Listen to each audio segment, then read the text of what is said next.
Welcome to the Stringjoy Show. I am Ryan. We are back in St. Paul, Minnesota at Overman Guitars today, and we are going to answer a question of mine that has been burning for a long time, but I have been too embarrassed to ask because it's one of these things I feel like I should know, but I don't. So this is actually this is a personal video. I wrote in this question for myself. So today we are going to talk about pickup height. I don't know how to set it, so we're gonna kind of go from square one and take it all the way.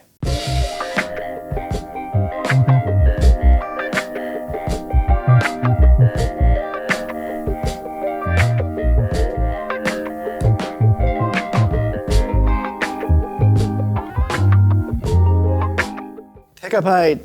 All right, this is something I get asked a lot about, and I will start it by saying that there is not like an exact measurement that's perfect for all pickups. Reason being is there are so many variables. Again, string gauge, player's hand, staggered, non-staggered pull pieces, pickup, just like how the pickup is made, magnets, all sorts of things. We can get into that at a different time, but just basic height that you want to go for, these are kind of the ballpark measurements that I look for. What you want to do is like hold the guitar and kind of like fret it on the low E, like the closest that the string will ever be to the pickup itself. So like you just want to like hold it down like right here. And then you're going to measure from the top of the pickup to the string. And what I usually do is on the low E side, you're looking at about, anywhere around 1/8 of an inch. You're going to be good.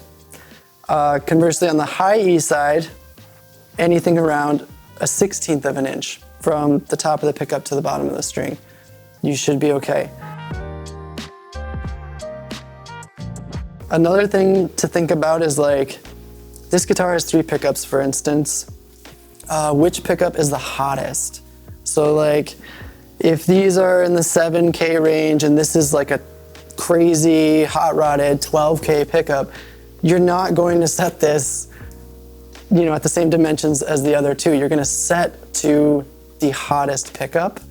So if I get a lot of mods in and people are trying out like much hotter bridge pickups and stuff, it's always gonna look lower than any of the other pickups, because if you were to set it to those dimensions, like to match the neck pickup with the 1/8 of an inch here and then the 1/16 of an inch here, it's gonna be so much louder that switching between the 2 pickups is gonna be a really fun time.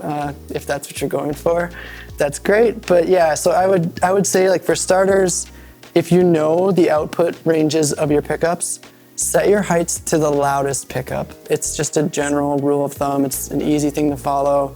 If your neck pickup is way louder, keep your neck pickup lower than your bridge. Like, get them so they balance when you're using your switch, so it sounds like a nice smooth transition. You don't want it like jumping in volumes and output.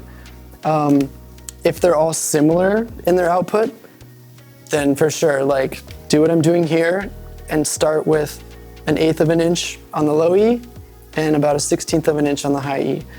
And there are, again, more variables. Like if it's a staggered pull piece pickup, you can't go like too high, even if the measurements match out here, because sometimes those D and G or A pull pieces will be like right next to the string.